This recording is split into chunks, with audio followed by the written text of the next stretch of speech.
I am a dead body. इस segment में अब से पहले हमने 7 वीडियो किए हैं।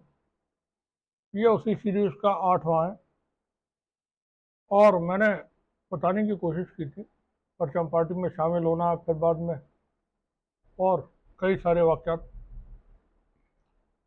हम अप्रैल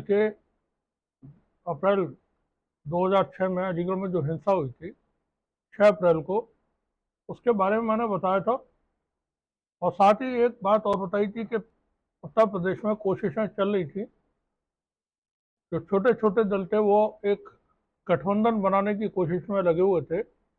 2007 में जो विधानसभा चुनाव होने थे उत्तर प्रदेश के, उसकी तैयारियां यहाँ हो रही थी, जिसको लेकर के मीटिंगें होती थी। वहीं अलीगढ़ में 6 अप्रैल 2006 को जो हिंसा हुई थी, तो उसके बाद शहर के अंदर, जो अलीगढ़ शहर है और एक अलीगढ़ सिविल लाइन है, तो सिविल लाइन्स इलाका तो ठीक ठाक था, खुला हुआ था, लोग अपना जैसा ज़िंदगी जी रहे थे वैसे ही जी रहे थे, मगर शहर के अंदर कर्फ्यू था और वहाँ छोट मोट घटनाएं भी हो जाती थी।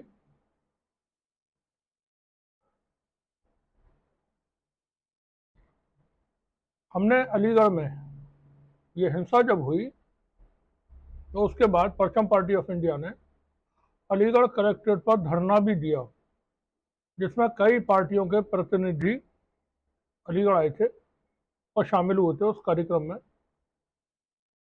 जहां पार्टी के president, national president Ahmad Salim Khan Pirzada Oslavi भाई ने, डॉक्टर अली अमीर साहब ने, और जहाँ तक मेरा ख्याल है नज़र अब्बास साहब ने भी उस धरने को संबोधित किया था। साथ ही खान आतिफ खान इलाहाबाद से, पार्टी का नाम याद नहीं, वो थे,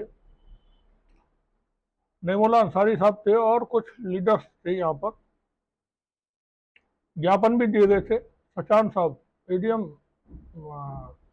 सिटी मजिस्ट्रेट या सिटी मजिस्ट्रेट ही थे शायद, सचान साहब, वो राजस्थान के रहने वाले थे, राजस्थान के टोंक के रहने वाले थे। और मेरा एक दोस्त था महमूद, रियासत टोंक का नवाब, मेरे साथ 11वीं क्लास से पढ़ा था, तो हम लोगों की बड़ी अच्छी दोस्ती थी। महमूद ने मेरी मुलाकात कराई थी सचान साहब से, तो हमें थोड़ी सहूलत ये हो जाती थी उसके बाद, क्योंकि महमूद के और उनके पारिवारिक रिश्ते थे आपस में, तो हम लोगों को बड़ी आसानी हो जाती थी। पार्टी का कोई भी कार्यकर्ता या पोस्ट होल्डर जाता था परमिशन के लिए, तो परमिशन मिल जाती थी कार्यक्रम की। हमने सचान साहब को, डीएम साहब को हम ज्ञापन भी सौंपे थे। लेकिन शहर में हिंसा की वारदातें हो रही थी और वो मुश्तकिल हो रही थी। कर्फ्यू लगे रहने की वजह से अंदर खाने पीने की भी कमी हो रही थी, तो जहां जिसके पास थोड़ा बहुत था उन्होंने इकट्ठा करके शहर के अंदर खाना पीना ही भेजा, सामान भेजा, पका हुआ और कच्चा दोनों तरह का। उसमें यह कोई फर्क नहीं था कि ये मुस्लिम इलाके में जाएगा या किस इलाके में, वो जिला प्रशासन के हवाले किया जाता था और एक दो लोग साथ जाते थे, वो डिस्ट्रीब्यूशन वगैरह में हेल्प कर देते थे या जहां तक पहुंचाना होता था वहां तक पहुंचाने में हेल्प करते थे।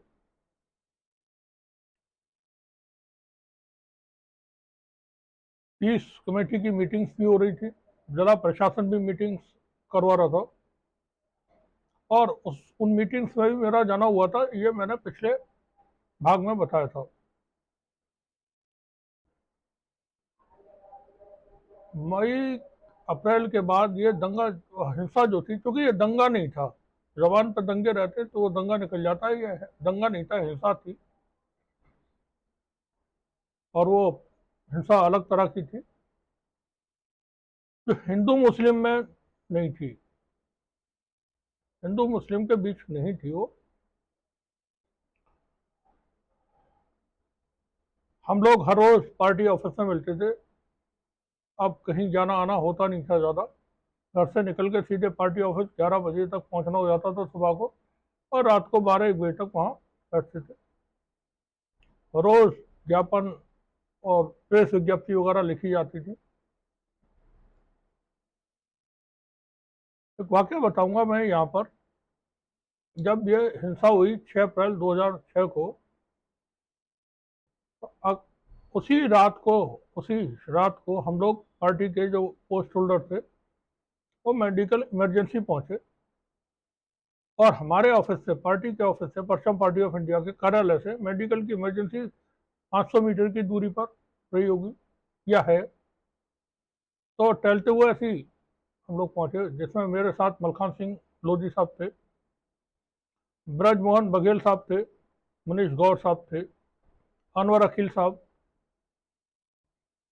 डॉक्टर शमीम अहमद वारसी साहब जो महानगर अध्यक्ष थे वो भी थे,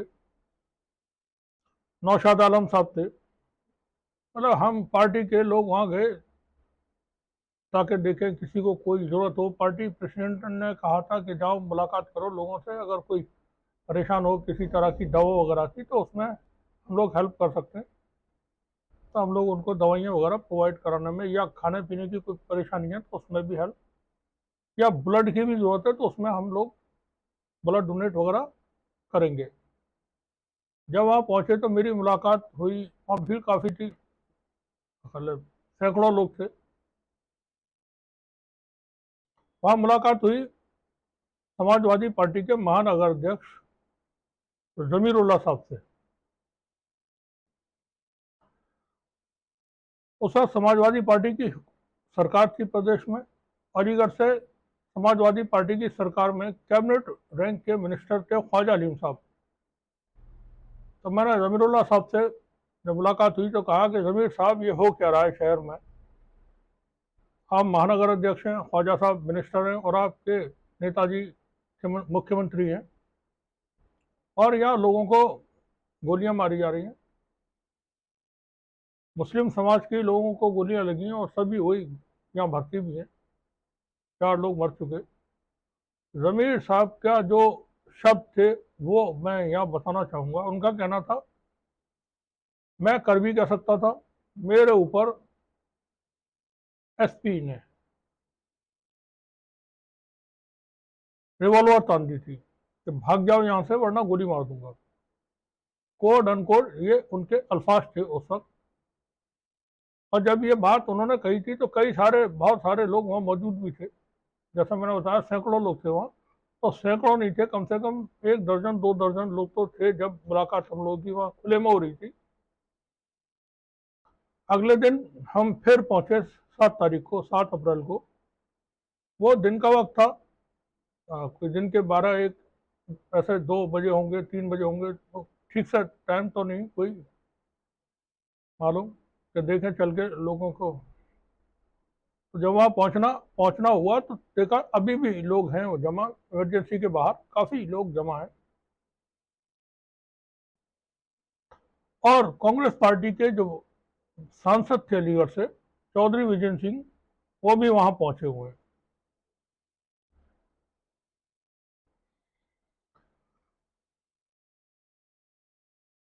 अचानक भीड़ ने हमला कर दिया चौधरी विजय सिंह के ऊपर, और हमला करने वाली तादाद काफ़ी थी, और वो जिसके हाथ में ईंट पत्थर जो कुछ था वो फेंक रहे थे। साबुत पूरी पूरी ईंटें भी लोगों ने फेंकी। तो हम परचम परचम पार्टी ऑफ इंडिया के हम कई सारे लोग थे, इसलिए हम जल्दी से आगे पहुंचे और जा करके उनको अपने घेरे में लिया, चौधरी विजय सिंह को, और एक बोनट पर, गाड़ी के बोनट पर खड़े होकर के मैंने लोगों को रोकने की कोशिश की, उनसे बात थोड़ा कि इनके ऊपर आप हमला क्यों कर रहे हो, इससे क्या मतलब है, इन्होंने क्या किया है, ये तो सांसद हैं, जो कुछ हो रहा है वो प्रदेश की सरकार इसके लिए जिम्मेदार है, मुलायम सिंह की सरकार जिम्मेदार है, ख्वाजा हलीम साहब जिम्मेदार हैं, और उनका प्रशासन। ये बातचीत वहाँ लोगों को जब की गई तो वो लोग शांत हो गए। मेरे भी एक ईंट लगी थी, पूरी एक ईंट थी, लेकिन कोई नुकसान नहीं हुआ, कोई तकलीफ नहीं हुई उससे। हमने बहुत जल्दी जल्दी चौधरी विजय सिंह साहब को गाड़ी में बिठाया और उनसे वहाँ से फिर वो निकले। ये चीज़ें चलती रहीं मुस्तकिल। इसी दौरान शहर के अंदर हालात जो थे वो अभी काबू में नहीं थे। मई के महीने में या जून के महीने में टारगेटेड किलिंग शुरू हुई।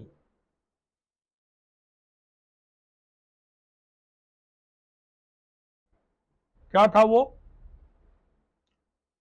इस पर बिल्कुल एंड में जाकर के बात होगी। पहले एक हत्या हुई, फिर दूसरी एक हत्या हुई, फिर तीसरी